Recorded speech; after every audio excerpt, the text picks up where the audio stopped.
নতুন রূপে ফিরছেন প্রসেনজিৎ অনির্বাণ জুটি। আসতে চলেছে একটি নতুন ছবি, আর সেখানেই দেখা যাবে প্রবীর পোদ্দার জুটিকে। তবে সেই ছবির পরিচালক সৃজিত নন, বরং কিশমিশ দাদুর কীর্তি সিনেমার পরিচালক রাহুল মুখোপাধ্যায়।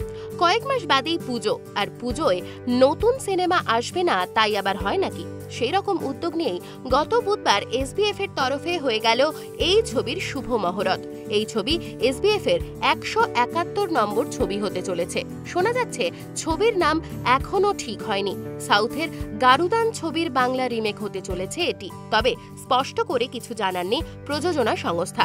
ওই দিন নীল ডেনিম আর সাদা টুপিতে দেখা গেল সকলের ক্রাশ অনির্বাণকে। সাদা টি শার্টে উজ্জ্বল হয়ে আছেন প্রসেনজিৎ। সূত্রের খবর, ছবিতে নাকি আবার একবার পুলিশের ভূমিকায় অভিনয় করতে দেখা যাবে প্রসেনজিৎকে। একটি ধর্ষণের মামলার গল্প নিয়েই এই ছবি, আর ছবিতে অনির্বাণ একজন অধ্যাপকের চরিত্রে অভিনয় করবে। তবে পুজোতে এই সিনেমা আসছে কিনা সেই নিয়ে কিছু বলতে পারছেন না পরিচালক। তবে সেই আশা নিয়েই এগোচ্ছেন তিনি। এই ছবিতে বাকি অভিনেতাদের মধ্যে রয়েছেন অপরাজিতা আঢ্য, সুরজিৎ বন্দ্যোপাধ্যায়, পারিজাত চৌধুরী, প্রিয়াঙ্কা সরকার, রজতাভ দত্ত প্রমুখ। এই রকম আরো নতুন নতুন ভিডিও পেতে নজর রাখুন আমাদের চ্যানেলে।